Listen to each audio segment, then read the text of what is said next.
Is your organization going through a lot of change at the moment? Is there a lot of unknown, a lot of structural changes, and in general, you don't quite know what's going to happen next? If so, you'll want to listen to my 3 tips for how to deal with change and ambiguity and uncertainty in organizations. I'm Nomi Natan from nominatan.com. Almost every single organization I'm working with is going through tons of change. And it doesn't matter whether they're growing or whether they're having to reduce costs, they all seem to constantly need to restructure things. There are a need for paying attention to, is this really the right roles we have in place? Are people in the right places? And so restructuring or transformation, as some organizations beautifully call it, is no longer something that happens once in a while. It actually happens all the time. Um, and I find that many of the people I coach get exhausted. They get exhausted from this not knowing what's going to happen. And they get exhausted from, feeling like just ready to take in one wave of change and then another one's coming. So here's what you can do for yourself. If you're in that place of feeling a bit worn out by the change, exhausted by not knowing, here are my top 3 tips. First up, you want to practice what I call extreme self-care. As human beings, our brain is always looking for ways to bring on the autopilot. We're looking for ways to create things into a routine because routines save energy. Now, what happens when we don't know what's coming next, when there's uncertainty and when there's lots of unknown, is we can't get into that relaxed routine place. That means we'll feel more tired. So extreme self-care means extra sleep. It means that we need to look after ourselves more, to fuel ourselves more, because it takes energy to respond to things that we don't quite know what's coming. We don't know what's going to happen next. You don't even know very often when announcements are going to happen, what information to pay attention to. And so you need to fuel yourself extra. So sleep is essential. And after that, look at what supports you. So it might be extra exercise. It might be getting a massage. It might be journaling. It might be having a proper lunch break, going outside for a little walk, getting fresh air, doing things that support you. Because the more you resource yourself, the better you'll respond to the change.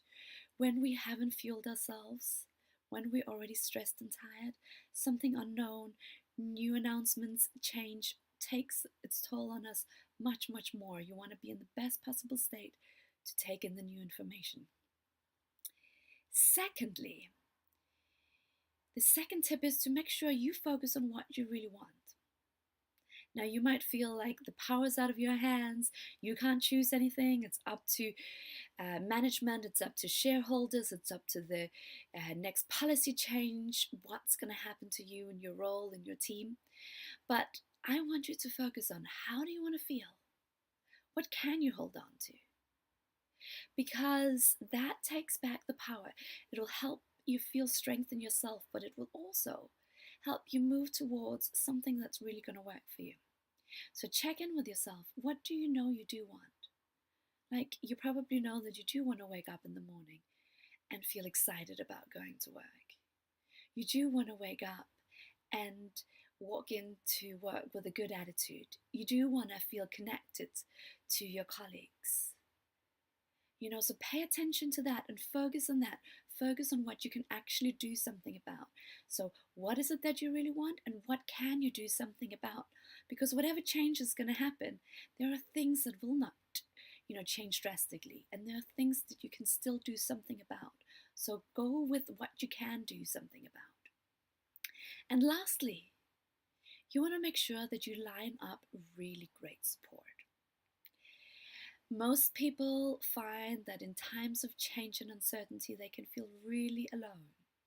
And so support can look like many things. One is, make sure you connect with those around you who might be feeling something similar. Almost everyone I coach find great comfort in knowing I'm not the only one experiencing this. There are other people that are feeling the same as me. That really helps us. And second of all, you might want to line up some personal support. So that could be in the form of a mentor, or maybe from your manager, you might ask for some specific support, or you might want to get a coach. Really be choiceful about who you ask for support from, though. And that also goes for your colleagues, because there will be people that will be really low, and there will be people that will be very well meaning, but the advice they'll be giving you will be coming from their own limitations. So make sure you get the support that actually moves you in the direction you want. That's why you've got to know what you want. So get the right kind of support lined up. You don't have to do this all alone. There are people around you that will want to support you. You can line up the professional support. And again, think carefully about who you listen to and what it is that you do take in. Plenty of resources out there. And if you want to find more helpful tips on how to deal with change, do come over to nominatan.com or set up a free consultation with me, and we can talk more about how I can support you. Thank you.